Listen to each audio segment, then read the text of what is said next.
התפילה נקראת סולם, סולם דת סלוטה. בסולם יש 4 שליבות כנגד העולמות, עשייה, יצירה, בריאה, אצילות.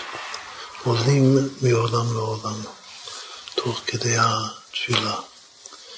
שאני מתפלל עם פירוש המילות, הבנת הפשט וכוונת הלב, הכל כיהודי פשוט שפונה לשם, לקדוש ברוך הוא. אני נמצא בעולם העשייה, אני מתקן את עולם העשייה בתפילה.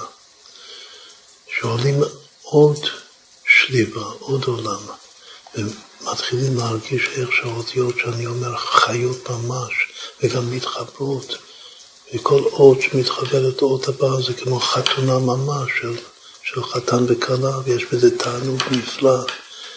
החיות והתענוג מחיבורי האותיות, צירופי האותיות.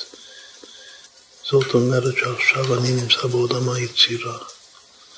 כאשר עוד יותר מזה, כל הדיבור שלי מתבטא בתוך אותיות המחשבה, עד כדי כך שאני כבר לא מרגיש שאני מדבר, רק שיש איזו זרימה פנימית רוחנית, אז אני נמצא בעולם הבריאה.